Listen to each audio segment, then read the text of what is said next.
Assalamualaikum warahmatullahi wabarakatuh. Berjumpa lagi di pelajaran sejarah peminatan kelas 10 bersama Bapak Muhammad Lutfi. Selamat pagi semua siswa-siswi kelas 10 IPS 1 hingga 10 IPS 5. Kita ketemu di materi terakhir di semester ganjil ini, ya, dengan tema dan jenis historiografi, ya. Judulnya adalah tema dan jenis historiografi. Oke, lanjut. Historiografi berasal dari bahasa Yunani historia yang berarti sejarah dan grafi yang berarti tulisan atau naskah. Historiografi adalah bentuk publikasi baik dalam bentuk lisan maupun tulisan mengenai peristiwa atau kombinasi peristiwa-peristiwa di masa lalu. Jadi historiografi adalah tulisan sejarah. Nah, pada perkembangannya kemarin kita sudah pelajari bahwa gak sembarangan orang bisa menulis sejarah. Bahwa dalam menulis sejarah itu ada tahapan-tahapannya. Mulai dari menentukan tema, lalu heuristik, ya, lalu kritik, lalu interpretasi, barulah ke historiografi, menulis sejarah. Nah, menulis sejarah pun gak bisa seenaknya kita sesuai dengan sudut pandang kita atau dari subjektivitas kita. Kita harus bisa seobjektif mungkin, ya, harus seadil mungkin memposisikan diri kita di tengah dalam menulis sehingga tidak memihak kepada salah satu bagian yang kita tulis di dalam kisah sejarah yang sedang kita buat. Oke, ngomong-ngomong tentang menentukan tema, pada hari ini, ya, atau yang kita sebut sekarang itu adalah historiografi modern, kita memiliki banyak sekali tema-tema sejarah. Berbeda dengan masa lalu, ya, pada masa penjajahan atau pada masa kerajaan, ya, sejarah itu hanya dipandang secara sempit sebagai pengurutan silsilah keluarga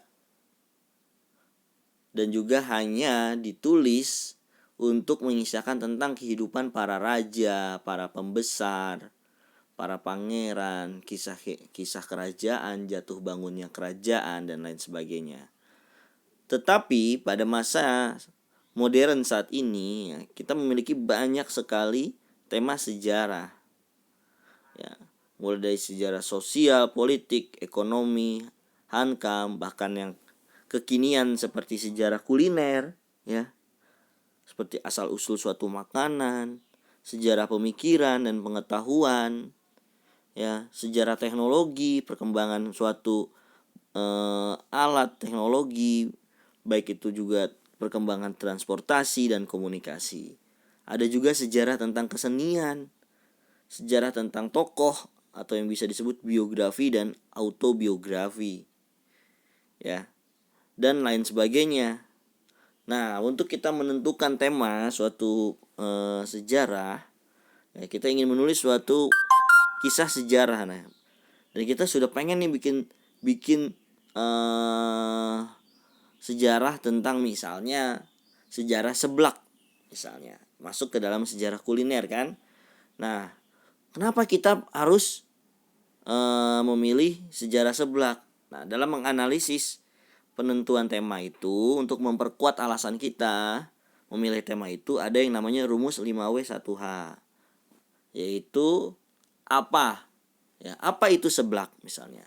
Why? Mengapa kita memilih seblak? Kita harus berikan alasan di situ. Di mana? Dari mana seblak itu berasal? How? Bagaimana?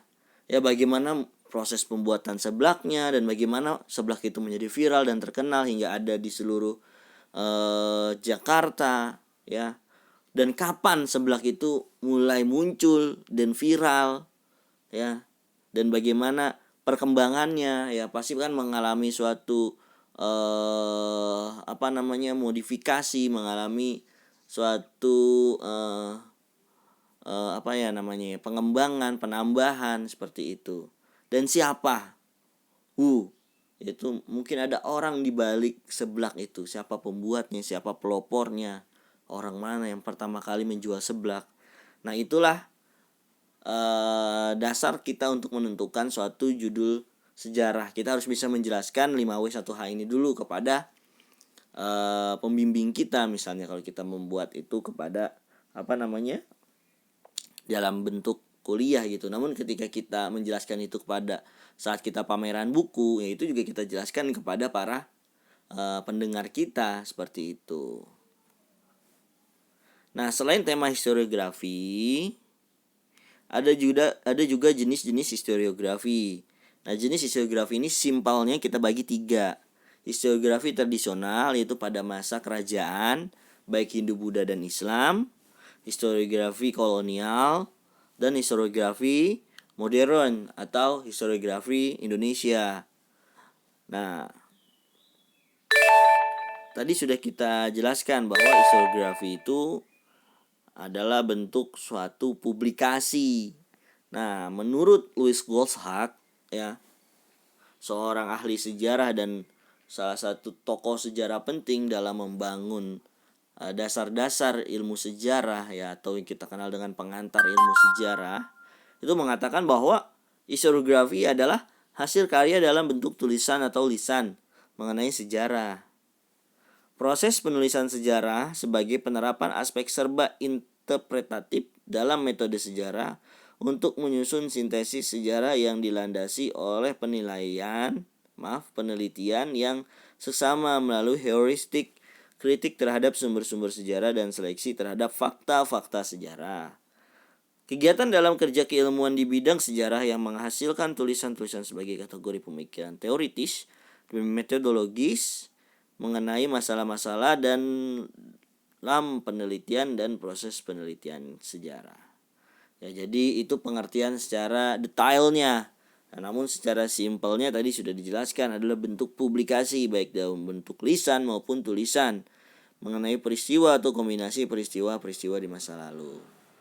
Ya, jadi kalau ada kombinasi peristiwa itu artinya adalah membicarakan tentang kronologis. Kombinasi peristiwa misalnya dari kedatangan bangsa Eropa sampai masa VOC, lalu Hindia Belanda, lalu kedatangan Jepang. Nah, itu adalah kombinasi peristiwa. Namun kalau hanya peristiwa itu membahas tentang satu peristiwa tertentu saja, ya, bahkan lebih rinci lagi suatu letupan peristiwa dalam lingkar peristiwa yang lebih besar. Misalnya peristiwa yang lebih besar namanya Hindia Belanda, masa penjajahan Hindia Belanda. Lalu ada letupan peristiwa yang lebih kecil di dalam lingkaran peristiwa Hindia Belanda, yaitu adalah misalnya Perang Jawa atau perlawanan Pangeran Diponegoro. Ada juga perlawanan Imam Bonjol, perlawanan Patimura, dan lain sebagainya. Seperti itu. Oke, balik lagi. Ya. Historiografi tradisional merupakan penulisan sejarah yang seringkali dilakukan oleh para sastrawan, atau dahulu disebutnya pujangga keraton, bangsawan kerajaan. Historiografi ini berasal dari masa kerajaan-kerajaan Hindu, Buddha, dan Islam. Contoh historiografi tradisional adalah prasasti. Ya, baik itu prasasti Canggal, ada prasasti batu tulis, ya, dan lain sebagainya. Lalu juga ada kitab namanya Kakawi Negara Kertagama, ada kitab Sutasoma, ya, ada juga kitab Pararaton, ya, ada Babat Tanah Jawi, ya, ada juga kitab Wangsakerta, dan banyak sekali, ya. Kalau kalian mencari, ya, tentang tulisan-tulisan orang-orang di masa lalu yang disebut dengan pujangga, itu luar biasa juga memang teknik penulisannya, atau penulisan dari catatan hariannya Itsing, ya, ketika dia datang ke Sriwijaya, atau catatan dari Marco Polo ketika dia datang ke Aceh, ya, atau juga catatan dari Ibnu Battuta, ya, ketika dia datang juga ke Aceh, seperti itu. Ya, namun ya fokusnya pada masa tradisional itu adalah, ya, dia hanya fokus menceritakan tentang kerajaannya saja, tentang raja-raja, tentang silsilah raja-raja, para pembesarnya. Dia tidak begitu peduli dengan aspek-aspek kehidupan rakyat jelata, seperti itu. Lalu yang kedua adalah historiografi kolonial. Historiografi kolonial merupakan penulisan sejarah yang muncul semasa kolonialisme Belanda di Indonesia, dimulai sejak masa VOC sampai pemerintahan Hindia Belanda. Tujuan ditulisnya adalah sebagai penguat kedudukan mereka di Indonesia. Contoh historiografi kolonial antara lain ada di Indonesia yaitu Trade on Society ya, yang ditulis oleh J.C. Van Leur, Indonesia Sociological Studies ditulis oleh Schirke, lalu ada Indonesian Society yang ditulis oleh Werdam, ada juga History of Java yang ditulis oleh Thomas Stamford Raffles. Dan juga ada yang namanya tulisan dari Snokhor Groenje tentang kerajaan Aceh. Ya, dan banyak sekali. Jadi orang Belanda itu ketika di Indonesia dia nggak cuma ngejajah, ada juga sebagian yang memang hobi menulis. Ya mereka menulis tentang sejarah Indonesia tapi dari sudut pandang Belanda. Makanya disebutnya dengan Belanda sentris. Ya, biasanya mereka tidak menyinggung hal-hal sensitif mengenai kekejaman Belanda di Nusantara atau mengkritik pemerintahan Belanda di Nusantara. Ya mereka menulis yang baik-baiknya saja, seperti itu. Itu disebut historiografi kolonial. Lalu ada historiografi modern atau juga disebut dengan historiografi Indonesia. Ya, historiografi Indonesia merupakan penulisan sejarah yang muncul sejak merdeka pada tahun 1945. Penulisan historiografi menjadi Indonesia sentris, yaitu pandangan yang mengembangkan atau mengedepankan rasa nasionalisme, keindonesiaan. Ya, jadi sejarah itu pada masa modern ini atau pada masa kemerdekaan itu ya harus berpihak kepada Indonesia. Ya, disebut juga Indonesian sentris, tujuannya untuk membangun rasa cinta terhadap tanah air. Seperti itu. Oke. Artinya bangsa Indonesia dan rakyat Indonesia menjadi fokus perhatian. Contoh historiografi nasional adalah buku-buku sejarah yang ditulis oleh para sejarawan-sejarawan Indonesia. Ya, salah satu sejarawan besar Indonesia yang bahkan disebut sebagai Bapak Sejarawan Indonesia itu adalah Bapak Sartono Kartodirjo, karena dia adalah sejarawan Indonesia pertama ya yang menulis sejarah ya tentang rakyat jelata ya, dimana pada masa itu sejarawan-sejarawan bahkan pada sejarawan Belanda sekalipun nggak pernah ya membahas tentang kehidupan rakyat jelata, yang fokus hanya kehidupan para pembesar-pembesar. Nah, Sartono Kartodirjo ini muncul ya menjadi pelopor penulisan sejarah di luar konteks-konteks yang elit. Ya, dia menulis tentang pemberontakan petani Banten tahun 1888. Nah, inilah yang membuka cakrawala sejarawan bahwa sejarah tidak dipandang sesempit itu ternyata, bahwa sejarah itu kita bisa membahas hal apapun gitu yang dulu dianggap remeh dan tidak elok, seperti membahas tentang asal usul makanan, membahas tentang asal usul suatu teknologi, suatu alat ya dan lain sebagainya. Oke, lebih rincinya lagi tentang ketiga historiografi berikut. Ya, di sini ada perinciannya nih, yaitu ciri-ciri historiografi tradisional. Ya, seperti yang tadi Bapak sebutkan bahwa historiografi tradisional itu sangat istana sentris. Lalu nuansanya itu ada regiosentris, yaitu ya udah dia membahas tentang lingkup yang sangat sempit, yaitu kerajaannya saja. Jarang sekali menyinggung tentang hubungan kerajaan itu atau sudut pandang kerajaan tersebut dalam melihat wilayah sekitarnya, bahkan melihat dunia. Seperti itu sangat jarang. Ya, jadi hanya teritori penulisannya itu hanya terbatas pada dalam negerinya, dalam kerajaannya. Lalu juga bersifat feodalis aristokratis. Ini istilahnya tinggi sekali ya. Yaitu mereka hanya membahas tentang kehidupan tata kelola masyarakat yang feodal, yaitu di mana masih ada stigma yang dipelihara bahwa adanya bangsawan darah biru ya, di mana rakyat jelata tidak memiliki tanah, dia hanya bekerja untuk sang darah biru, seperti itu. Itu sistem feodalis. Lalu ada subjektivitas tinggi, ya karena mereka memang diminta untuk menulis oleh raja. Ya, pasti ketika dia diminta menulis oleh raja, ya dia menulis hal-hal yang baik tentang raja. Karena para pujangga-pujangga itu adalah orang-orang yang sangat dihormati di istana, orang-orang karena dianggap orang yang berilmu, karena pada masa itu nggak semua bisa menulis, apalagi bersyair, bersastra seperti itu. Maka dari itu mereka sangat dihormati di istana dan dipelihara oleh raja. Sebaliknya, dan dia pun sangat menghormati raja karena itu. Makanya dalam penulisannya mereka sangat berhati-hati untuk jangan sampai membuat raja tersinggung. Mengandung anakronisme dalam penyusunan. Apa itu anakronis? Kita sudah pernah belajar ini ya di kelas 10 waktu pertemuan awal ya, yaitu kesesatan dalam sejarah. Biasanya anakronisme ini kesesatan di dalam waktu. Ya misalnya ketidakrelevanan dengan sumber sejarah yang lain. Ya, atau salah menentukan tanggal atau melebih-lebihkan suatu peristiwa. Itu juga bisa disebut anakronis, sesuatu yang bahkan bersifat magis. Seperti itu, misalnya raja memiliki kesaktian, mampu menghidupkan orang mati, ya, lalu bisa terbang dan lain sebagainya. Nah, itu anakronis, sesuatu yang nggak bisa diterima di logik kita, dan bertujuan melegitimasi kekuasaan serta kedudukan raja. Ya, absolut sekali bahwa kerajaannya itu. Lalu ada historiografi kolonial yang kedua, bersifat Eropa sentris atau Belanda sentris, bersifat mitologis, ya, yang memelihara keyakinan masyarakat pada masa itu bahwa ya masih menganut keyakinan terhadap mitos-mitos, ya, kekuatan-kekuatan magis. Nah, itu dipelihara oleh Belanda.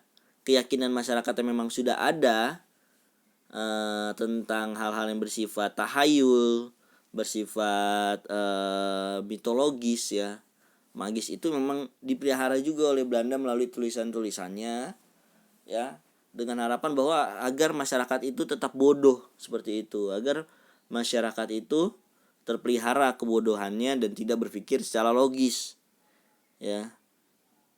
Lalu bersifat subjektif, yaitu ya mengepentingkan kepentingan kolonial, mengabaikan sumber lokal. Ya, mereka nggak percaya sama keterangan masyarakat karena menganggap masyarakat tuh bodoh, nggak bisa dijadikan sumber informasi. Ya, mereka pakai sumbernya sendiri dengan mencari sendiri atau mewawancara para orang-orang besar saja seperti itu. Berisi tentang sejarah orang-orang besar, betul, masih seperti itu. Dan bersifat diskriminatif, yaitu memilih. Nah, lalu perkembangan napaktilas historiografi Indonesia. Ini bisa kalian baca sendiri ya, tentang beberapa tokoh-tokoh sejarawan Indonesia, ya, pelopor historiografi Indonesia. Ya, nah, historiografi modern ini juga sama halnya dengan historiografi tradisional dan kolonial, dia memiliki kelebihan dan kekurangan. Kelebihannya adalah mengubah pandangan religio magis atau tadi yang disebut oleh dengan mitologis, ya, dan kosmologis menjadi pandangan yang bersifat ilmiah. Ya, artinya sudut pandang dulu yang bersifat tahayul, bersifat magis, itu nggak bisa lagi diterima, ya. Hanya sesuatu yang ilmiah saja, menggunakan penulisan sejarah kritis atau yang kita sebut dengan metodologi sejarah. Nah, yang kemarin kita belajar tentang langkah-langkah penelitiannya. Lalu menggunakan pendekatan multidimensional, ya, artinya ada keterkaitan, kausalitas, hubungan. Ya, jadi nggak cuma satu dimensi bahas tentang silsilah raja aja, tapi tentang kebijakannya, baik kebijakan di bidang ekonomi, kebijakan politik, dampak kebijakannya, ya, latar belakang dibangunnya suatu kebijakan. Nah, itu adalah multidimensi disebutnya. Menggunakan dinamika masyarakat Indonesia dari berbagai aspek kehidupan, ya, kompleks, mencoba untuk memetakan kompleksitas masyarakat yang pada saat itu, pada masa lalu itu diabaikan, ya, hanya fokus kepada kehidupan istana, ya. Tapi kekurangannya belum mampu menjelaskan sejarah secara optimal. Ya, sampai saat ini masih banyak simpang siur tentang beberapa peristiwa sejarah seperti peristiwa 65, peristiwa 98, ya, lalu peristiwa-peristiwa kelam sejarah lainnya yang mungkin masih kontroversial hingga saat ini. cenderung kurang fleksibel sebab terlalu terpaku pada metode ilmiah. Ya, penulisan sejarah akibatnya pada saat ini memang terlalu kaku. Ya, sulit dipahami apalagi oleh anak-anak SD, SMP, SMA. Ya, karena tulisannya terlalu berat, ya, terlalu tinggi lah kalau kata anak sekarang. Belum tentu bertujuan untuk meningkatkan rasa nasionalisme, terkadang hanya berfokus untuk tujuan akademis. Itu benar banget, ya. Banyak banget orang menulis sejarah itu yang penting untuk kelulusannya. Mereka nggak menyisipkan tuh nilai-nilai rasa cinta tanah air. Ya, yang penting lulus, seperti itu. Nah, itulah ya tentang macam-macam historiografi, mulai dari temanya hingga jenis-jenis historiografi. Terima kasih sudah mendengarkan pemaparan hari ini. Ya, minggu depan kalian sudah mulai UAS, semoga sukses. Terima kasih. Wassalamualaikum warahmatullahi wabarakatuh.